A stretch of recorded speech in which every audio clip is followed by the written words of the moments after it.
வணக்கம் நண்பர்களே, எங்கள் சேனல் மூலியமாக இந்த பதிவுக்கு நாங்கள் வணக்கத்தை தெரிவித்துக் கொள்கின்றேன். நானும் நண்பர் தேவதாஸ் அவர்களும் நாகர்கோவில் பக்கத்தில் கல்லியலுங்க என்ற ஊருக்கு தேவா என்ற நண்பரை பார்ப்பதற்காக நாங்கள் ரப்பர் எஸ்டேட்டுக்கு போயிருந்தோம். அங்கே போகும் பொழுது அங்கே எனக்கு ஒரு மலைவாழ் மக்கள் சுரேந்தர் என்ற ஆள் எனக்கு அறிமுகமானாங்க. அந்த சுரேந்தர் யார் என்று சொன்னால், ரப்பர் எஸ்டேட்டில் ரப்பர் பாலெலாம் எடுத்து அதை சீட்டாக மாற்றி அதை ப்ராசஸ் பண்ணி சீட்டாக மாற்றி பண்ணக்கூடிய ஒரு தொழிலாளி. அவர் ஒரு மலைவாழ் நண்பர். அவர் ட்ரைபல்ஸ், அது அந்த காட்டிலேயே இருந்த மாதிரி ஒரு நண்பர்.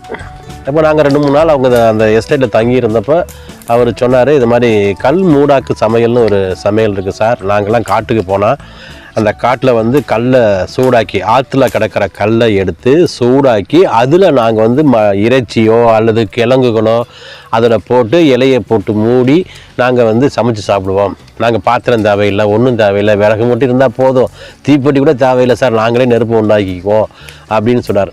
அப்படியா?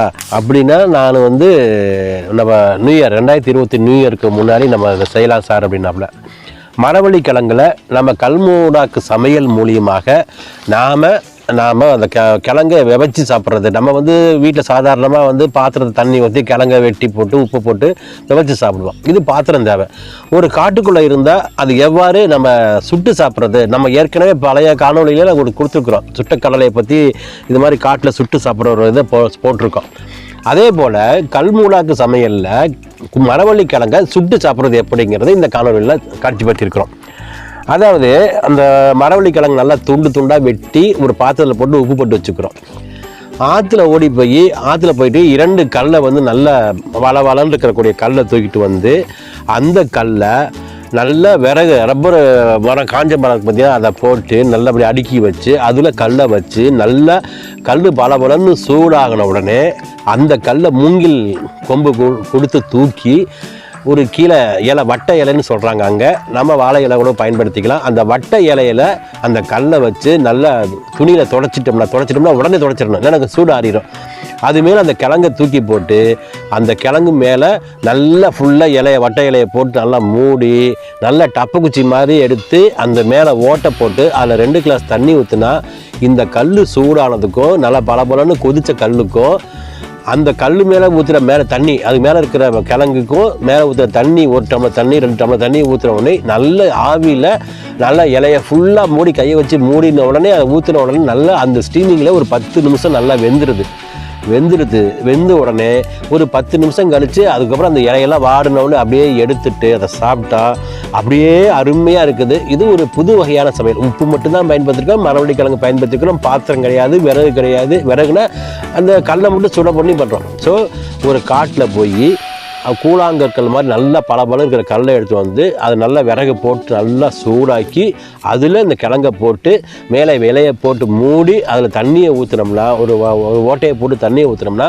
அதில் கொதித்து நல்ல அருமையான ஒரு கிழங்கு, சுட்ட கிழங்கு ரெடி ஆகுது. இதற்கு பேர் கல் மூடாக்கு சமையல் அவங்க சொல்லிட்டு இருக்கிறாங்க. நாமளும் இதை செஞ்சு சாப்பிட்டு பார்த்தோம். டேஸ்ட்டுனாலும் டேஸ்ட்டு, அருமையான டேஸ்ட்டு. நண்பர் தேவதாசும் நானும் அதை செஞ்சுருக்கிறோம், பார்த்துருக்குறோம். அதே போல் நாங்கள் இறைச்சியை கூட, அதாவது சிக்கனு, மட்டனு இதெல்லாம் கூட நல்ல மசாலா தடவி இது மேலே வச்சு பண்ணலாம். இது மாதிரி நல்லா இறைச்சி கூட சுட்டு சாப்பிடலாம் அப்படின்னு சொன்னாங்க. பட் நாங்கள் கிழங்கு மட்டும், அவர் நண்பர் தேவதாஸ் மட்டன் சிக்கன் சாப்பிடாதனால நாங்கள் கிழங்கை இது மாதிரி சுட்டு சாப்பிட்ருக்கோம். அருமையான டேஸ்ட்டாக இருக்குது. இந்த மாதிரி சுவையெல்லாம் வெளியில் அது மாதிரி யூடியூப்பில் வந்தாலே நாங்கள் பார்க்கல. பட் இதுதான் நாங்கள் எங்களுக்கு தெரிஞ்சு நம்ம முதல்ல இந்த மாதிரி கல்மூடாக்கு சமையலை பண்ணியிருக்கிறோம். இந்த சமையலை பற்றி, இந்த கல்மூடாக்கு சமையலை பற்றி உங்கள் கருத்துக்களை கமெண்ட் பாக்ஸ் மூலியமாக தெரியப்படுத்துங்க. இந்த காணொலியை பார்த்தமைக்கு ரொம்ப நன்றி, வணக்கம்.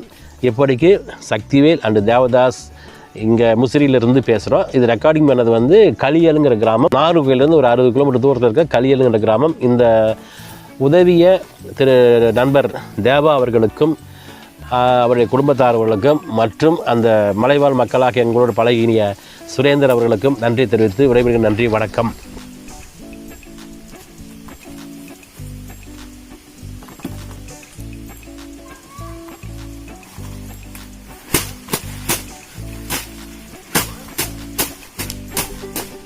பண்ணியாச்சா?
ஆவி இதில் வருது.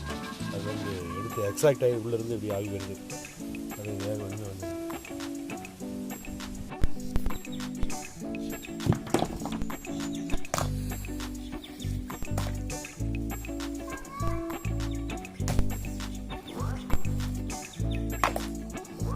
சுடுதா?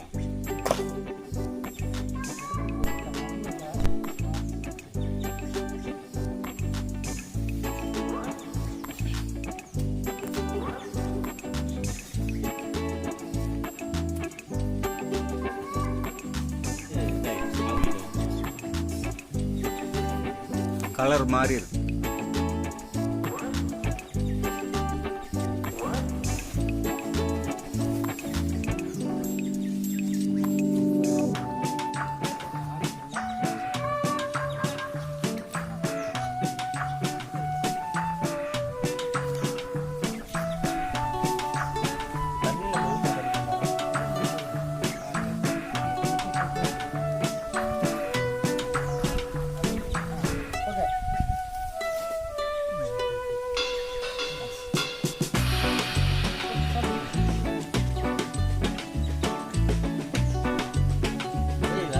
பாருங்க